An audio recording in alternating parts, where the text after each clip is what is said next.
Downtown Fargo, where culture, creativity, and community collide. You've heard the headlines. Now hear what's really happening. Bringing the best of Broadway direct to you. The stories, the people, and the places that make downtown the heartbeat of our city. This is Rocky's Downtown Hour with Rocky Schneider. Happy Friday, everybody. This is Rocky Schneider with Rocky's Downtown Hour. Coming to you on this a little bit gloomy and rainy Friday, but I always try to look at rain and say that's what cleans up everything. So when the sun comes out, it looks nice again. So trying to look on the bright side, but we know we've had a lot of rain this week, and it changes people's attitudes. But if it's raining and not snowing still at this time of year, I'm happy with it. We have a great indoor event tomorrow taking place in downtown, so it's well equipped for the weather. We have the Miss Fargo and Miss Downtown Pageant happening at the Fargo Theatre. So this will be the first time we've crowned a Miss Downtown. And I don't know if it's the first time for a Miss Fargo, but we haven't had a Miss Fargo one prior to this year, to my knowledge. And so this, if you think about it, we all know Miss America pageant. The next Miss America could be crowned tomorrow at the Fargo Theatre. That's our hope, right? You pick a winner and they go to the state level and they become Miss North Dakota, and they move on from there to the Miss America pageant. Brings a lot of publicity back to our area, and I know they do a lot of great things, and they get a scholarship, and they go around and do a lot of community events. So we're looking forward to having a Miss Downtown that can help us highlight some of the events and good works of people over the next year. I think we have 10 contestants for the Miss pageant happening tomorrow, and I think there's 4 for the teen pageant as well. So if you have any interest in that, come on down. It's at 4 o'clock at the Fargo Theatre. I think it's $10 for adults, $5 for students. Then it's free for if you're 5 and under. So you can bring your kids. It's a fairly cheap activity, something to do. They're probably serving popcorn, is my guess, at the Fargo Theatre. So come down and enjoy. I will be a judge. So this is my first time judging a pageant. So I have no idea what I'm doing. So I'm hoping somebody else helps me out. But I think we have a couple former Miss North Dakotas also on the judging panel. And I know AJ over at Halberstadt's is also on the panel. So he will be the best dressed one on the panel, I think. And so looking forward to that. Be kind of fun, something different. And that's fun to have these different things happening in downtown Fargo. And the Fargo Theatre is the best place for it to happen. I mean, that stage is meant for crowning. And so I feel like we're going to see a lot of talented young ladies. I think it goes up to 28 years old, so I suppose they're younger than me. So the young ladies works for me. Last night was my favorite event in downtown, though. We have our Night Bazaars that Folkways puts on. Last night they made quick work and a change with the weather. They moved it over to the Civic Center, and it was going to be outside at Broadway Square and 2nd Avenue there, but they moved it over to the Civic Center. And when I went there with my daughter around 6 o'clock last night, it was packed and hopping. And I think they made that place sparkle, or whatever the right term is for a magic themed event. But it was fun. They had lots of booths with different wares for sales, different artisans and food vendors. And then they had people on stilts. They had somebody dressed up as the moon, walking around, not a full moon, didn't see the full moon there, but he was a slice of a moon walking around on stilts. They had a band playing, delicious food, the mac and cheese, the Cajun mac and cheese, and it's the best event. It's fun. People are kind of go all out. They dress in costumes, or they just come normal, and it's quirky and fun and different, and Folkways just does a lovely job bringing the community out and bringing them together, and it's always fun to see who shows up. You see people by themselves with dates, just being themselves, meeting new people, and sitting down and enjoying it all free too. I mean, you can walk in and just enjoy music and sit there and camaraderie and community. And it's really my favorite event. Folkways does a good job. Round of applause for them, I think. I know they are starting to end their season a little bit here. I think they're over halfway anyways. I know they have a lot of Red River markets coming up on Saturdays. I love the fall markets. So if you're looking for something to do tomorrow, 10 to 2 tomorrow is the Red River Market. I've been told we're in borscht season. If people don't know what borscht is, that's my favorite soup. It's a beet soup, and so that's when the farmer's market comes to be fall, and you get the beets and the fresh dill and potatoes and those sort of things.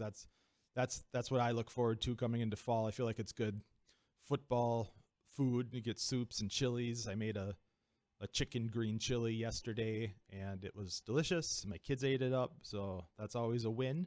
But I know the farmers market is something that changes every week, and that's always fun. You get your favorites too, but when you're talking about fresh produce, you get changes with that too, and so you get to experience each season. So come on downtown tomorrow and then stay for the Miss America pageant.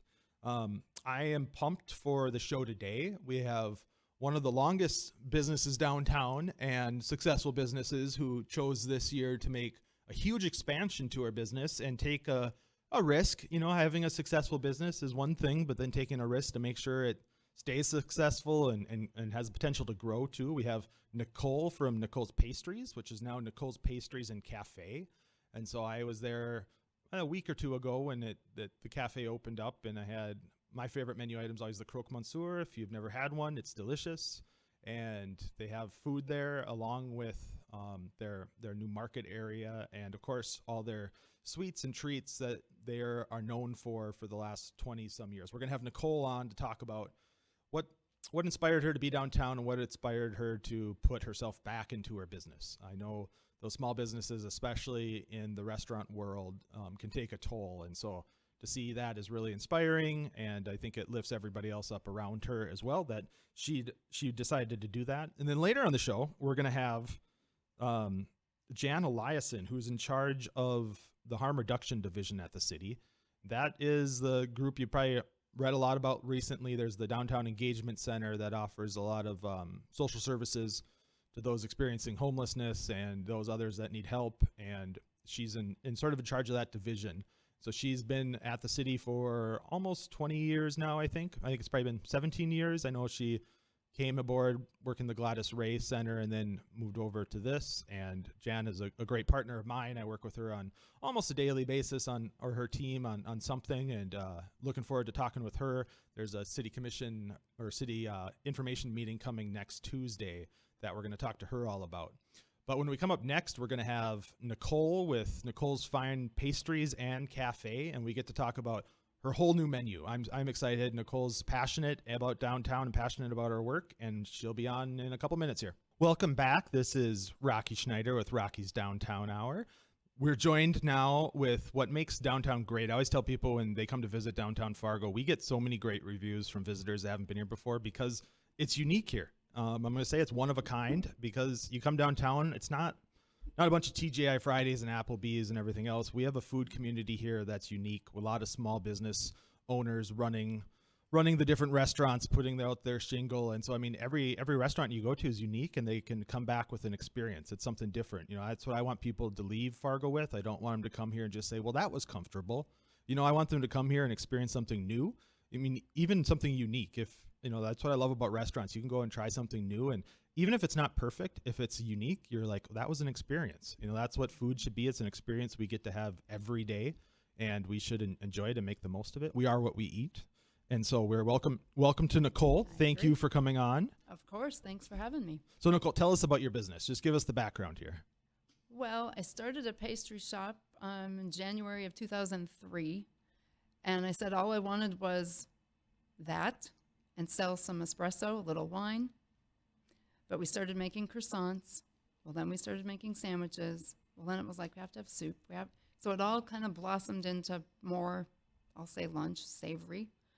And in 2010, expanded into the building directly south. And then again, I had an opportunity in 2015, purchased those two buildings. And now, after, we got through 2020, working on expansion plan again, I've just had growth every year for about 20 some years. And it's very impressive that this community has supported me so well. Yeah, I mean, that any business to last that long is incredible. But we're not here talking about your retirement. You know, you doubled down and decided that you do love this, you love the community, you love your space, and you put, I don't know, almost $1 million back into the building to make it add to your restaurant capacity. Yes. No, it was to the point where we had kind of maximized the facility.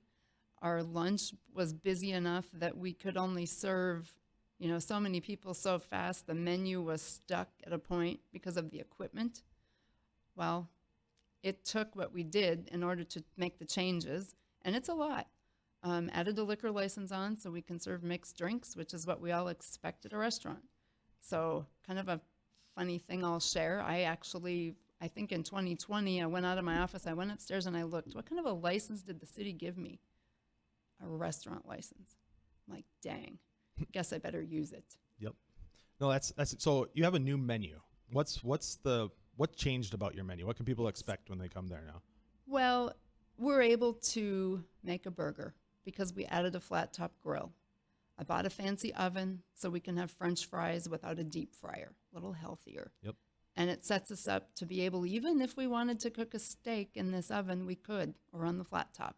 So the possibilities are kind of endless. And I think we'll listen to the community. We want to fit a niche that doesn't exist and kind of carve our own way because of the European style. I mean, I think that can be just a lot of fun for all of us that work there. So the reopening's been open month or so now? Not quite a month. August 14th is when we were able to reopen the north door. And you've been busy. Yeah, we have been. You even tried to, I'm gonna throw her under the bus. She tried to get out of the radio interview today because she was so busy, which is just awesome. But I said, no, not letting you out. No, but we're happy to have you here. It's a great problem to have. And I know I've enjoyed my time there. I grew up like 3 blocks from that location. And so I love it there and appreciate you recommitting. You bet. Yep. Because I was to the point where I could like walk away or sell or like you said, really invest. But I'm going to go back to this word busy. Sure. At certain times of the day, yes, we are. At other times of the day, no, we are not. And so to keep that whole business moving forward, and there's 30 plus people on the staff, there's a big payroll. Yeah. So the investment is not only in the building and the equipment, but it's also in people. Well, in order to keep all that going, we have to have sales in the evening. And I shared a little bit ago, it's time for a new website, new ordering platform. We get that figured out. Then it's going to have to be delivery in order to build our sales. Yeah, and I think, you talked about the people too. And we want us to be a foodie community.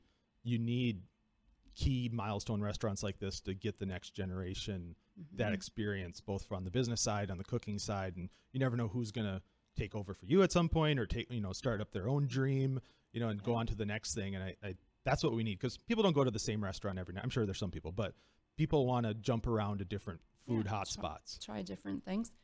I'm going to throw in there too that a few years ago I started hosting some externs coming from the Culinary Institute of America. I attended that school at Greystone in California, but the big school is in Hyde Park, New York. Well, that brings in a little educational component, and I think it's invigorating for some of us to go, oh, wow, they're doing this at school. Well, we could try and do it here.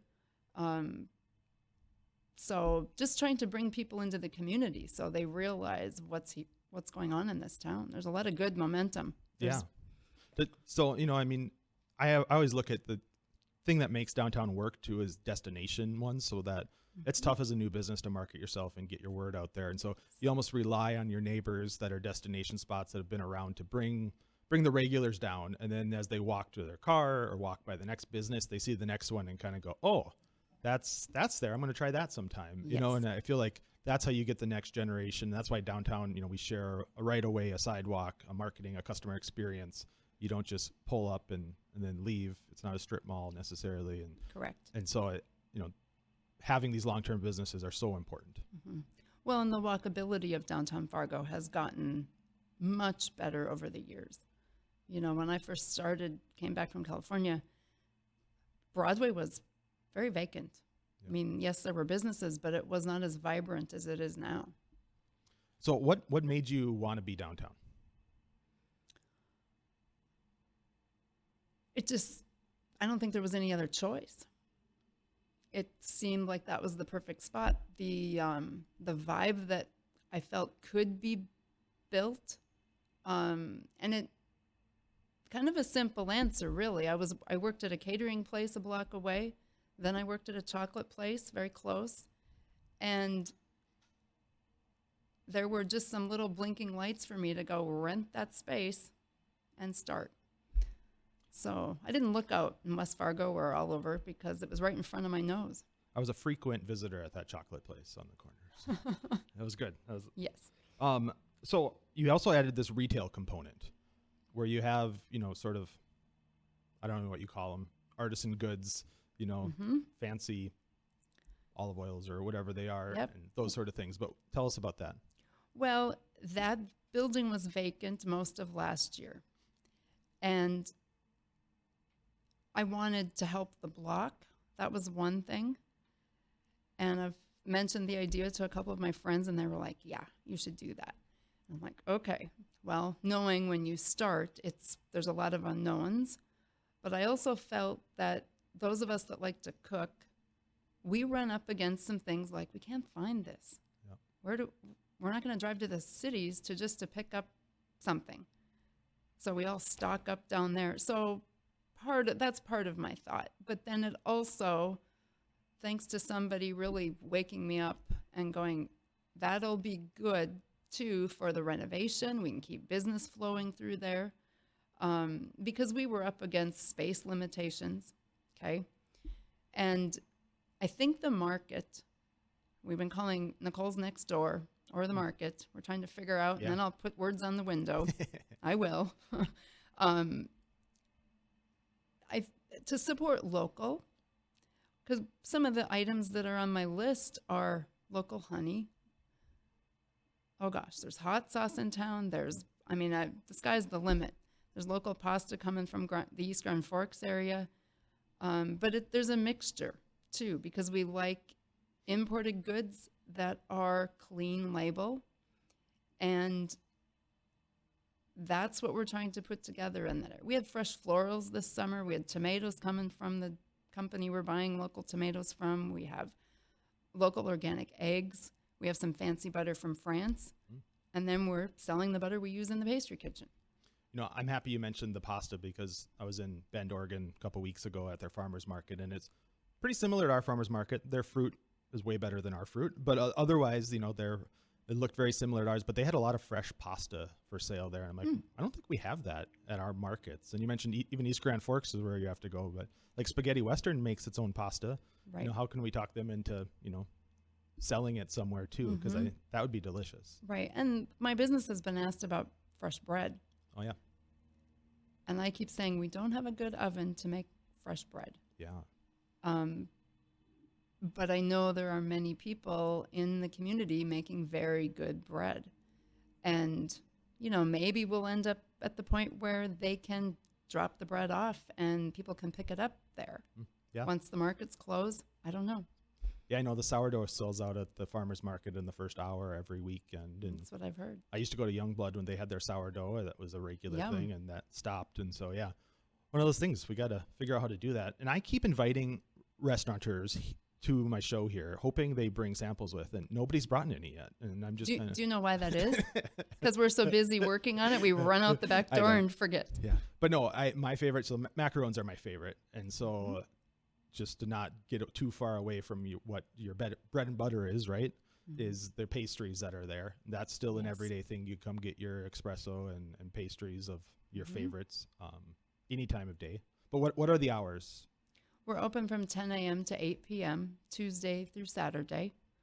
And you have a reservation system now for dinners and lunches. We do. And people have been finding that. And that helps the crew that are going to, be prepared for you. So what's your go-to menu item? What's the recommendation if they ask you? What do I have to have? I think the omelet royale with hash browns. It's been very well received. So what makes it a royale? That's a good question. Very well made. Very well made. That works. Yeah. You got to be a queen to eat it. No, there's herbs and Gruyere cheese. Oh yeah, Gruyere is always good. It's fancied up. I like the croque monsieur. That's always my go-to item on any menu. And yours is a little bit different than I expected it to be, and it was fun and different. Good. Well, we always have to put a twist on Yeah. the classic. There's all kinds of reasons for that. I think also the walleye sandwich has been That's been popular. popular. Yeah. Mm-hmm. What about if people want to have an event at Nicole's? Is that an option? That's a great question. We get asked about it. The space I think in the front of the retail area, we could a small space, small area. Yeah. But for us to say devote the north side, the pastry side, just to some people, I hesitate to do that. Sure. When we're open.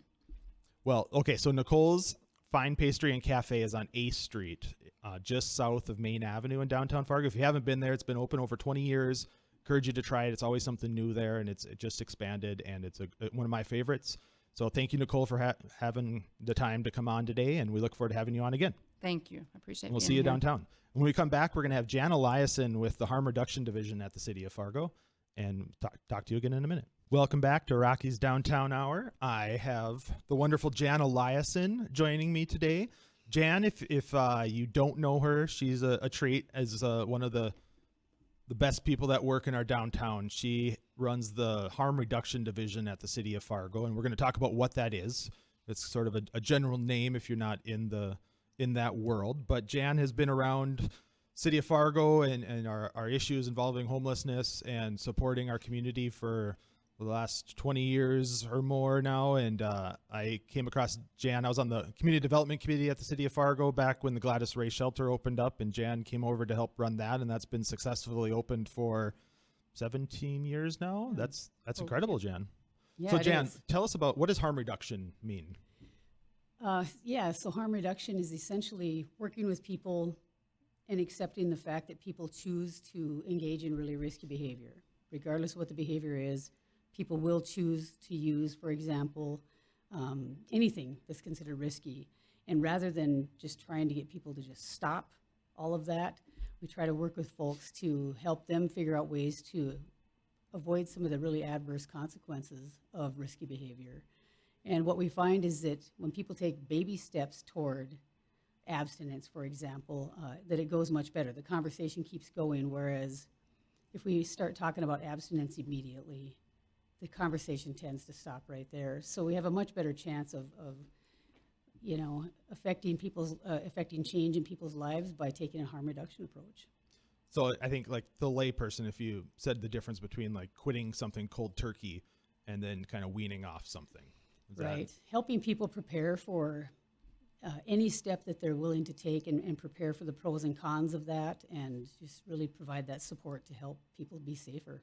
And that ultimately then the community is safer.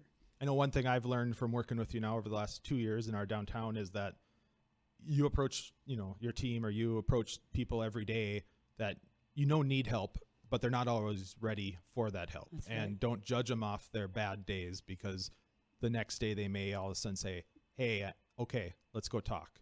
And that's just been so refreshing, I think, because in our policy discussions of the day, it's easy to have see somebody do something bad and say, well, that's a lost cause. But you every day wake up and say, well, I'm going to go try again. Definitely, and that's the philosophy behind all of our outreach. Sometimes it takes many, many, many times and to convince somebody that your intentions are true, that you have their best interest at heart. Some folks have every reason in the world not to engage with us, but without engagement, nothing happens. So we have to work to engage with those folks in a way that's different than their experiences in the past. Yeah, not to go totally off, but we don't really hear about your successes. No. We hear about your next challenge, not the successes you've had, because those people go on and do become back part of society that you just fit in with everybody else. I think we were just talking to Nicole, and she said one of the construction workers was homeless for a number of years, that now was in construction and working on her renovation of her thing. And so now you wouldn't know that unless you really got in a deep conversation, and you guys don't get to celebrate that. The successes, that even affects the people who work in the industry. You have to work in the homeless response system for quite some time before you get to see some of those, either small successes or some of the bigger ones, such as getting into housing and staying there. But yeah, we don't talk a lot about what helps people get on a different path and what that looks like. I have reminded folks that, I've been called about people downtown for 17 years. And some of the folks that you don't see downtown anymore, it's because they were housed and they had the right supports in place, so they stay housed. And, we just don't talk about that as much as we could. Those folks are often willing to tell their story, so we could always take a look at, how do we do that? How do they tell their story to you, for example? Okay, so we're going to talk about the Downtown Engagement Center, the DEC as it's called. It's been a hot button, I guess, if you want to call it that. It was established during COVID in a building the city happened to have, the old police station near Broadway. I think it's been agreed upon through the master plan for downtown that it's not an ideal location for a lot of different reasons, for both those getting service, those providing service, for the neighbors, for the community. And so we've been working together to try to find, okay, how do we establish it somewhere that makes more sense? And the city commission acted on Monday to look at 3 different locations as a potential relocation option. A lot goes into that, obviously. A lot has taken place. But what does that mean in your world? The relocation? Yeah. I think, first of all, there's a number of things that we have to do in preparation for that, regardless of where we go. We all know that we're not in an ideal location now. Plus, the building itself, we've learned an awful lot about what we don't want in the future. The building itself poses a ton of challenges for us and for the people we serve. It's, and contrary to popular belief, homeless people are not downtown because of the engagement center. We're downtown because that's where the people we want to serve happen to exist most of the time. It's where most services are. It's where a lot of local government property is, and so on. I think that moving, we would have to do some prep work with the people we serve, talk to them about what they think will be the biggest challenges to getting there or finding us. I think that the results of that are yet to be seen. I think that we'll work it out and we'll figure it out no matter what, because we exist to serve people, and we do that in the lowest barrier way we can. And if that means we have to figure out some transportation in order to not create one more barrier, then that's what we'll do. Yeah, I think one of the comments I got from somebody when I asked, what's the key criteria for a successful, place like the DEC? And I think the answer I got kind of made me think. It said, well, it has to be someplace people want to be. That's right. And it's you can take that a lot of different ways, because I've heard people like, well, you don't want it to be a draw, right, for people outside the community to come here because you have such a nice building or nice services, all those things. But at the flip side, if it's not someplace people want to be, these people are not going to go there to get help.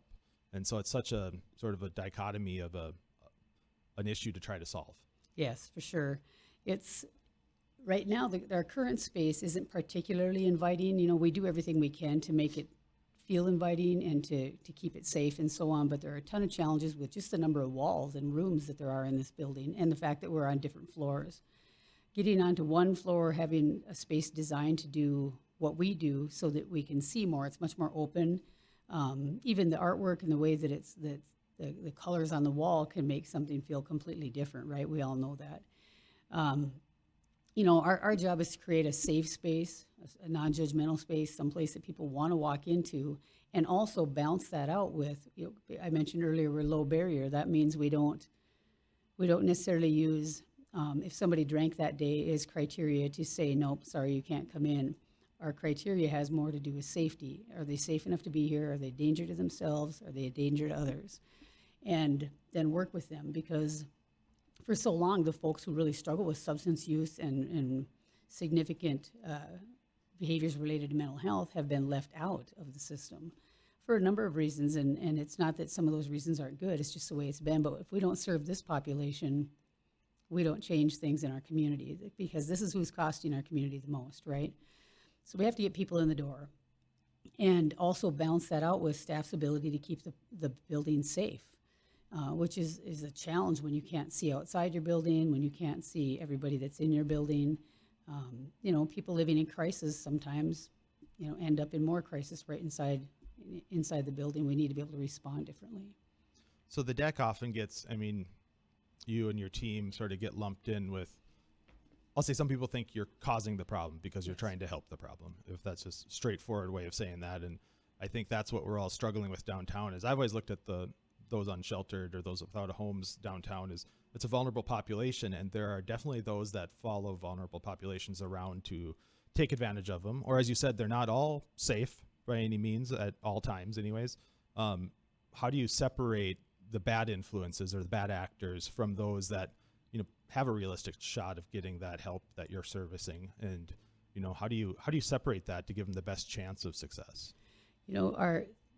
My number one expectation of staff when they get hired is making it clear that they have to commit themselves to engaging in healthy, meaningful relationships that allow us to have conversations with people.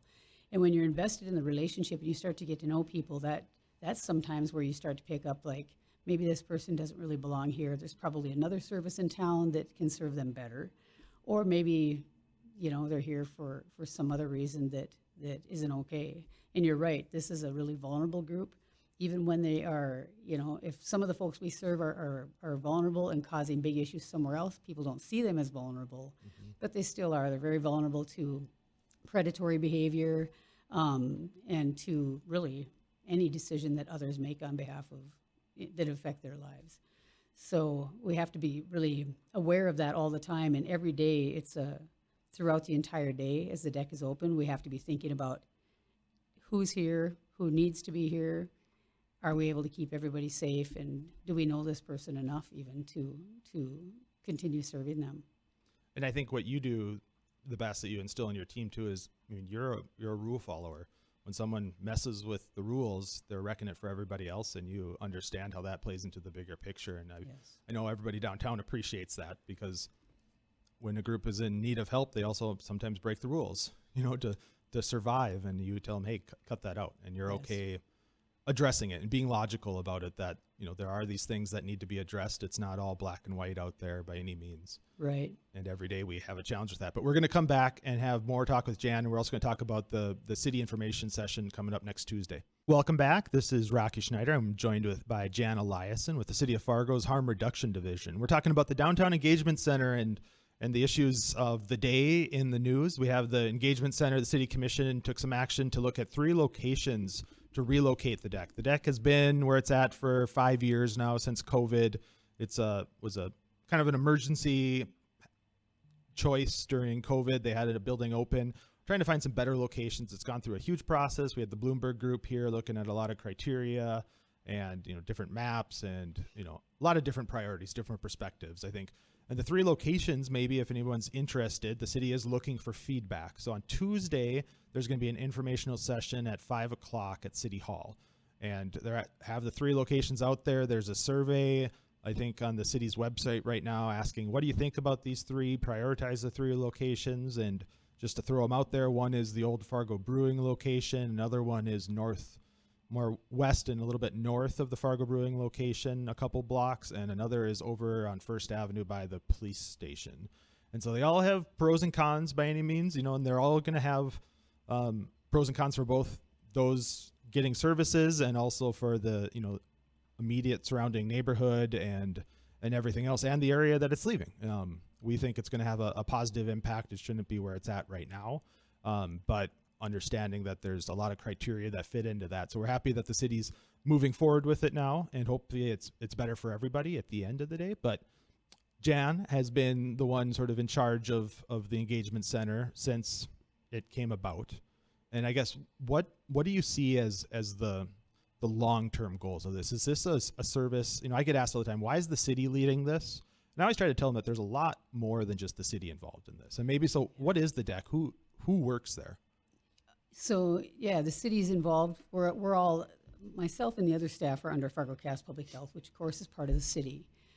I do see it as the city's role to look out for all community members, even those that don't have a place to live. And it's not unusual in communities all across our nation where local government and state government, they're involved in providing services.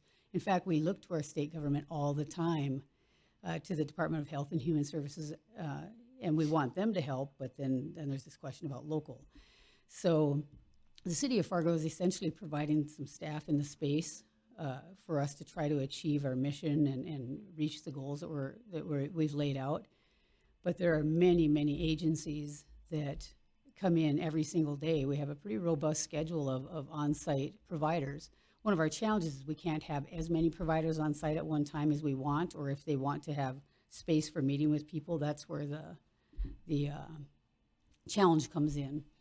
And I can't go through the entire list, but I know on Tuesday when we have this, town hall type meeting, a number of providers will be there to answer questions. There'll be a number of people up front with me able to answer questions about the services they provide and why it's mattered for them or what they envision for the future.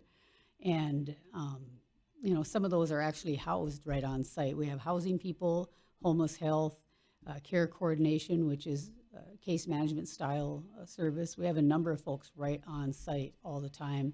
And we didn't know what that was going to do. We didn't know what the results of that would be. We kind of made some assumptions. It has helped us become so much more efficient when working with that one individual who we all are involved with somehow, to be able to just walk down the hall or even run into each other in the hall and talk about things. Has really helped us speed up the process of trying to get that person on a path to treatment, on a path to housing, or whatever their goals are. And I think that's one thing that I've learned a lot about is, I went through United Way did a simulation where you're homeless and you try to get to all the different services you have. If you're have limited transportation options and you don't have a stable home where you're coming from, it's tough to meet with service providers. And so having them all in one place does give them the best shot of using them. It does, creates a density, which always has pros and cons as well. And so I think that's why we're looking at different locations, but understand that that's the most effective way to provide the services. And so it's definitely a balance there. I think one question I wanted to ask is what I appreciate about your team too, is you have a team we call the HEART team, the Homeless Engagement and Response Team. Mm-hmm. And they have their HRD t-shirts now and they're out and they've been great downtown whenever there's a group of people in need or a person in need, somebody passed out or somebody looks like they need assistance or having some sort of crisis in their own way. They come by and they usually know the person and understand their thing and kind of help move them along or move them to services or, whatever else they do. And it's just been a really helpful aspect of downtown and the services you provide, but maybe just for the people that come downtown and see what they consider homeless people hanging out and causing problems, or makes them feel uncomfortable. What's the response when you hear people talk about downtown like that? I'm really sad that downtown has the reputation that it has. I think that a number of things have gone into that. And I think that's going to pose challenges for us as we try to move beyond. If we try to move out of the building we're in now into a different area, people believe we're going to be bringing all of these challenges that downtown is facing with us. And I don't believe that. I think that wherever we are, there will be increased foot traffic for sure. But the majority of the people we serve don't necessarily, you wouldn't even know, are being served by us. When we go downtown and really try to engage with people, we try to influence behavior, try to encourage people to do something different. We can't enforce that. We can't enforce the law. But we can continue to try to engage to get them out of that situation overall. And in the past, we didn't have a consistent means of trying to engage with those folks. Like many years ago, myself and another person from Homeless Health, we were the only ones responding to situations, and it was just fitting it into our what we were already doing. And so now we have this consistent response, consistent resource out there. And, I think there's a number of reasons that people feel that things are unsafe. I think they get that message from far and wide. But also, HEART was developed to help business owners and the folks downtown who might need our assistance. And we encourage business owners or people who work downtown, even if there's one person that just seems like they might need some assistance, call us. Let us navigate it. That's what we do. And I think it's important for people to realize too. I work with you very closely, but I also work with the police very closely. I think I'll just say it. My work, I think over the last 2 years in my role at the Downtown Community Partnership is trying to figure out how the different resources can work together more seamlessly and better as well. There's been some hiccups there in my opinion, and I think we continue to try to get better at it. And we ebb and flow, I think, on it. Sometimes it's gelling really well, but we have some issues we need to solve downtown, but I think it's mostly about helping the people solve it themselves, and that's what your goal is. And then where we can't right now because they're not ready or whatever else, we have to rely on our police officials to come out and enforce the law too. As you said, your group doesn't do that. You're trying to connect services. And so it's definitely a team effort. Everybody needs to be involved, and appreciate the city continuing to look for solutions, because it's not just a struggle here. I think Fargo, our downtown is one of the best in the country. And I've talked to all my partners around. They have all these problems a lot more apparent than we do. And so people come here and say, wow, you guys have it figured out. And then people here say, hey, we got some work to do. And so it's such a good perspective that I get to hear. And so I appreciate all the work you do, and your team, of course. Please pass that along. And Tuesday at 5, the city is looking for your feedback. So please Google it and attend the meeting at City Hall on Tuesday at 5. Otherwise, we'll talk to you next Friday. Go out and spread joy and run through the rain.